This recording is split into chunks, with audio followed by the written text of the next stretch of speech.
Hello friends, welcome to my YouTube channel सेठ study point by Girish Chandra सेठ। गोस्वामी तुलसीदास रचित हनुमान चालीसा की एक पंक्ति में अष्ट सिद्धि नवनिधि के दाता असवर दीन जानकी माता के अनुसार बजरंगबली हनुमान जी को माता जानकी से वरदान प्राप्त है। सनातन धर्म में प्राचीन काल से ही सिद्धियों और दिव्य ज्ञान का विशेष महत्व रहा है। सिद्धि शब्द का अर्थ होता है पूर्णता को प्राप्त करना। हिंदू धर्मशास्त्रों के अनुसार बजरंगबली को अष्ट सिद्धि नवनिधि के दाता के रूप में जाना गया है। ये सिद्धि बहुत ही चमत्कारिक और अलौकिक है। अब इसमें देरी न करते हुए हम वीडियो के माध्यम से हनुमान जी को कौन सी 8 सिद्धियां और 9 निधियां प्राप्त हैं जानकारी देने का प्रयास करते हैं। अष्ट सिद्धि में पहली सिद्धि है अणिमा। स्वयं को सूक्ष्म कर लेने की क्षमता को ही अणिमा कहा जाता है।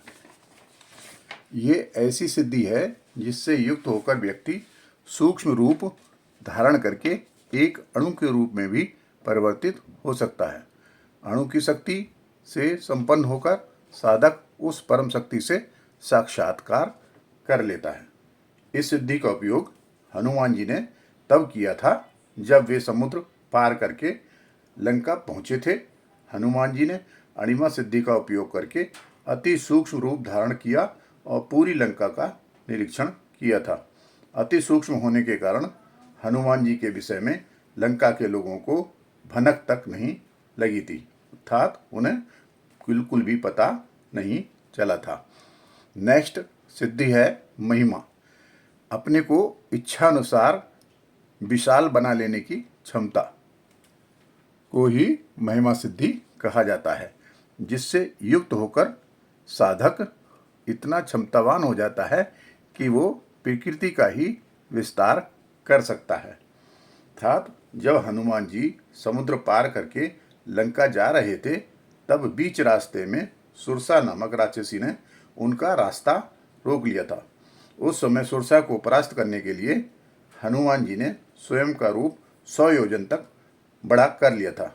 इसके अलावा माता सीता जी को श्री राम की वानर सेना पर विश्वास दिलाने के लिए महिमा सिद्धि का ही प्रयोग करते हुए स्वयं का रूप अत्यंत विशाल कर लिया था। नेक्स्ट सिद्धि है गरिमा सिद्धि। स्वयं को इच्छानुसार भारयुक्त अडिग बना लेने की क्षमता को ही गरिमा सिद्धि कहा जाता है, जिससे युक्त होकर साधक स्वयं के भार को इतना बड़ा कर सकता है कि कोई भी उसे हिला नहीं पाता। इसका उपयोग हनुमान जी ने महाभारत काल में भीम के समक्ष किया था। एक समय भीम को अपनी शक्ति पर घमंड हो गया था। इस समय भीम का घमंड तोड़ने के लिए हनुमान जी ने एक वृद्ध वानर रूप धारण कर लिया और रास्ते में ही अपनी पूंछ फैलाकर बैठ गए। भीम ने देखा कि एक वानर की पूंछ रास्ते में फैली हुई है। तब भीम ने वृद्ध वानर से कहा कि वे अपनी पूंछ को रास्ते से हटा लें।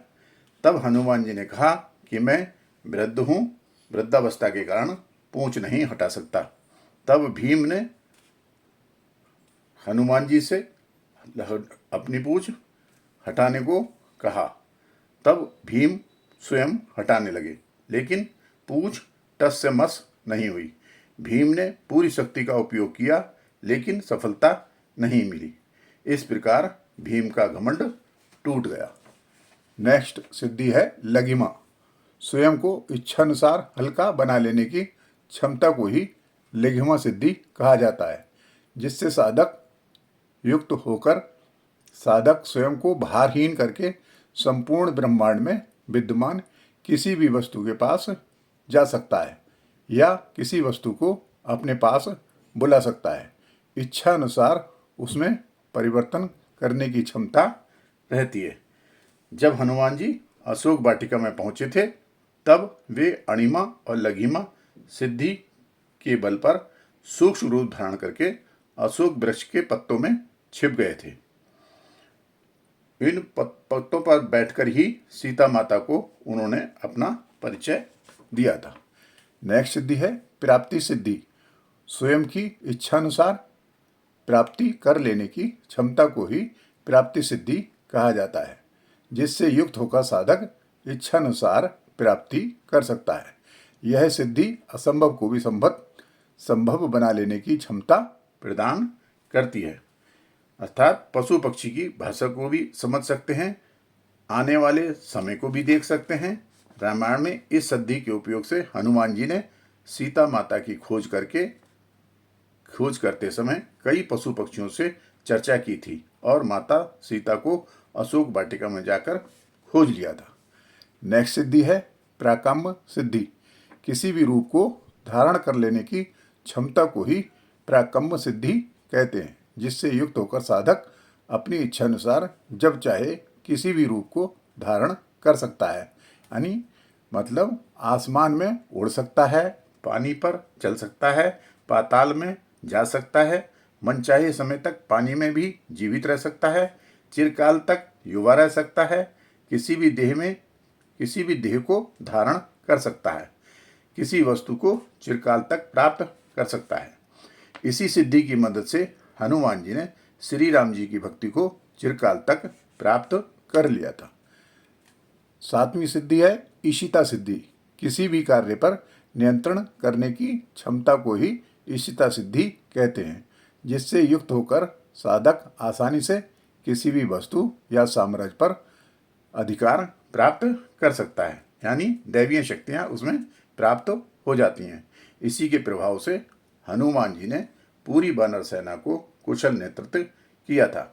इस सिद्धि के कारण ही उन्होंने सभी वानरों पर श्रेष्ठ नियंत्रण रखा था। साथ ही इस सिद्धि से हनुमान जी किसी मृत प्राणी को भी फिर से जीवित कर सकते हैं। और लास्ट और आठवीं सिद्धि है वशिष्ठ सिद्धि।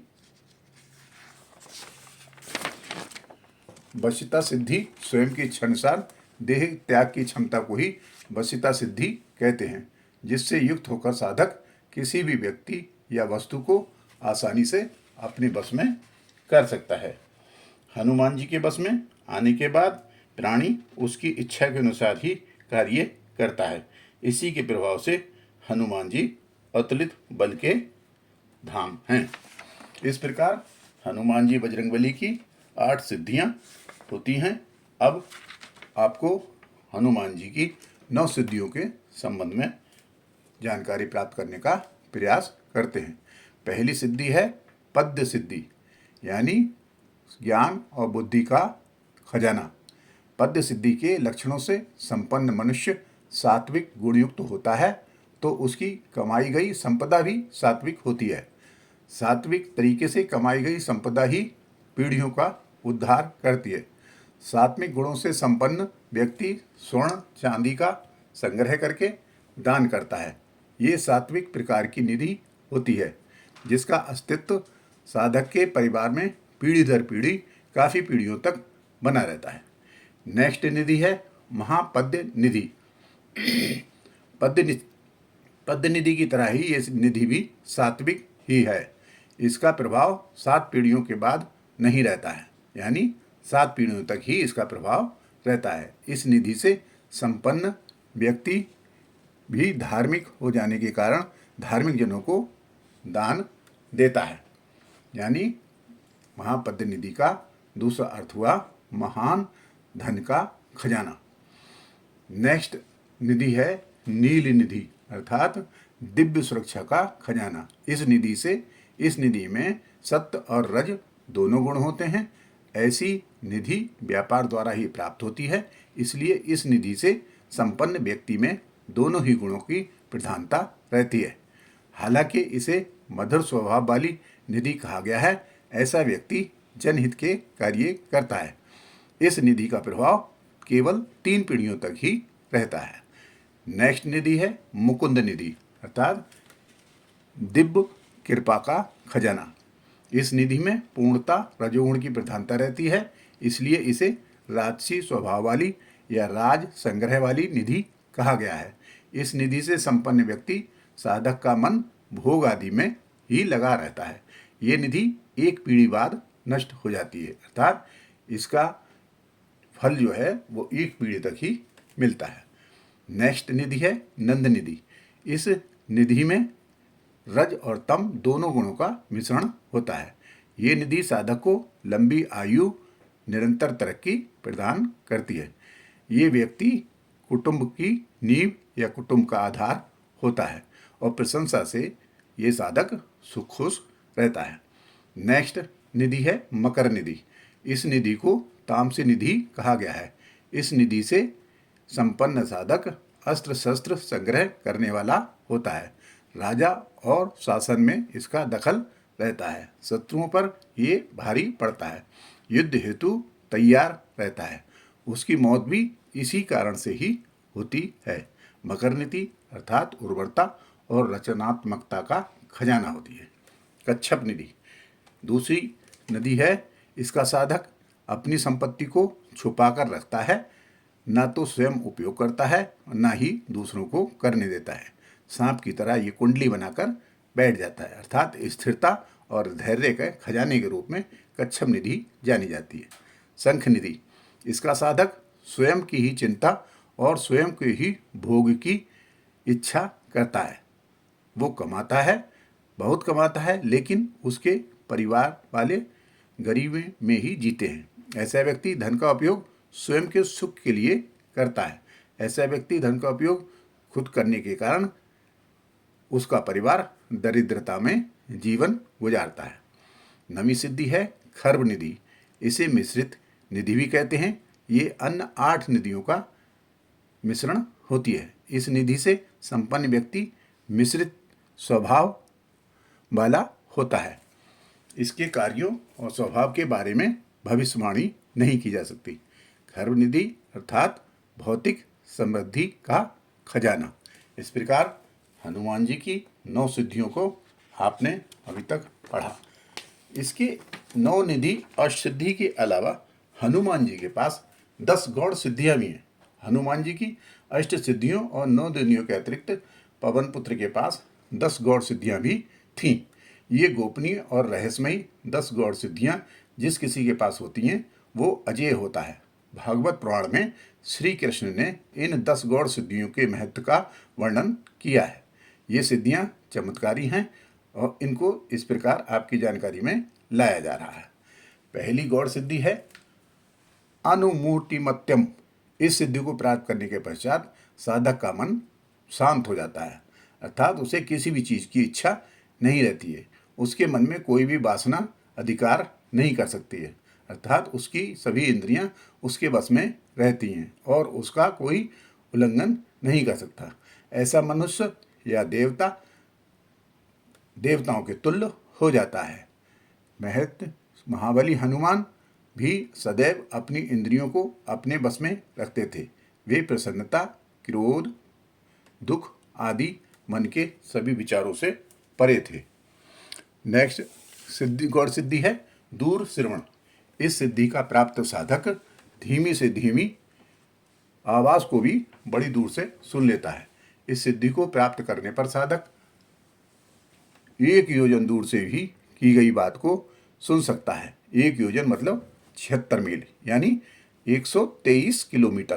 तो इस सिद्धि का साधक 123 किलोमीटर तक की बात को आसानी से वहीं बैठे बैठे सुन सकता है। नेक्स्ट गौड़ सिद्धि है दूरदर्शनम। इस सिद्धि को प्राप्त करने के बाद साधक अत्यंत दूरी तक देखने में सफल हो जाता है। इसके साथ ही साधक अदृश्य चीज़ों को भी देख सकता है।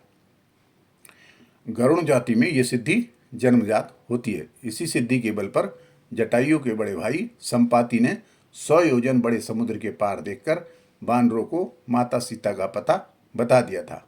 अपने विराट स्वरूप में हनुमान जी भी योजनों दूर की चीज़ों को देख सकते थे।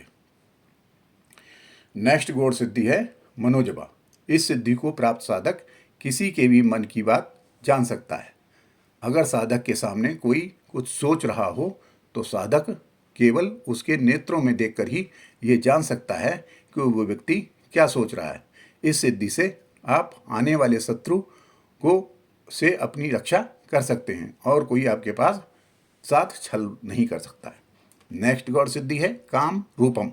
इस सिद्धि को प्राप्त साधक अपनी इच्छा अनुसार कोई भी रूप धारण कर सकता है। हनुमान जी ने अपनी इस सिद्धि के कारण ही कई रूप धारण किए। श्री राम और लक्ष्मण से पहली बार मिलते समय हनुमान जी एक ब्राह्मण का रूप बनाते हैं, वहीं माता सीता से वे एक बानर के रूप में मिलते हैं। नेक्स्ट गौड़ सिद्धि है परकाया प्रवेशनम। इस सिद्धि को प्राप्त साधक अपना शरीर त्याग कर किसी अन्य के शरीर में प्रवेश कर सकता है। अपनी आत्मा को किसी मृत शरीर में प्रवेश करवाकर उसे जीवित कर सकता है। जब साधक की आत्मा किसी और के शरीर में हो तब साधक के अचेत शरीर को जला न दे, इसलिए और विशेष सावधानी की जरूरत रहती है। अतः साधक को किसी गोपनीय स्थान पर अपना शरीर त्यागना चाहिए या किसी विश्वास पात्र को अपने शरीर की रक्षा के नियुक्त करना चाहिए। शरीर जलने पर आत्मा अपना शरीर पुनः प्राप्त नहीं कर सकती है। नेक्स्ट गौड़ सिद्धि है स्वच्छंद मृत्यु। इसे इच्छा मृत्यु भी कहा जाता है। इस सिद्धि को प्राप्त साधक अपनी इच्छा अनुसार मृत्यु का वर्ण कर सकता है। अगर वह ना चाहे तो उसकी इच्छा के बिना स्वयं काल भी उसके प्राण नहीं ले सकता। हनुमान जी सप्त चिरंजीवियों में से एक हैं, अर्थात कल्प के अंत तक जीवित रहने वाले हैं। महाभारत में भीष्म पितामह को इसी इच्छा मृत्यु का वरदान प्राप्त था। नेक्स्ट सिद्धि है देवानाम सह क्रीड़ा अनुदर्शनम। इस सिद्धि के प्राप्त साधक को देवताओं की कृपा स्वतः ही प्राप्त हो जाती है। उसे देवताओं के दर्शन सानिध्य प्राप्त होता है। इस सिद्धि को प्राप्त साधक स्वयं देवताओं के समान ही तेजस्वी और शक्तिशाली बन जाता है। उसकी गिनती देवताओं में होने लगती है।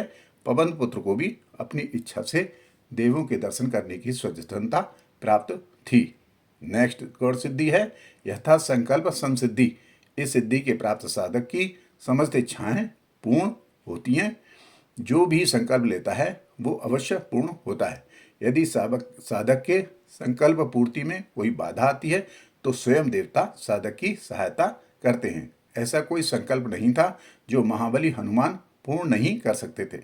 इसी सिद्धि के कारण वे एक ही रात में हिमालय शिखर उखाड़ कर ले आए थे। लास्ट सिद्धि है आज्ञा प्रत्यहता गति। इस सिद्धि के प्राप्त साधक को कहीं भी जाने की स्वतंत्रता होती है। उसकी गति में कुछ बाधक नहीं बनता। बजरंगबली का वेग भी स्वयं पवन के समान ही था। उनकी गति उनकी आज्ञानुसार ही कम या अधिक हो सकती थी और कोई भी उनके वेग को रोक नहीं सकता था। इसी सिद्धि के कारण हनुमान एक ही छलांग में 100 योजन चौड़ा समुद्र लांघ गए थे।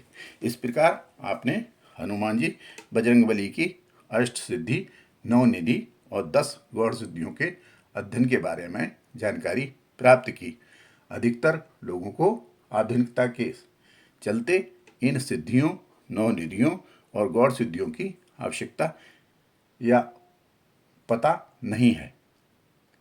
सनातन धर्म में इन सिद्धियों और निधियों और गौड़ सिद्धियों का पता होना चाहिए, क्योंकि कुछ लोग धर्म को ऊपर अकारण ही उंगली उठाते हैं।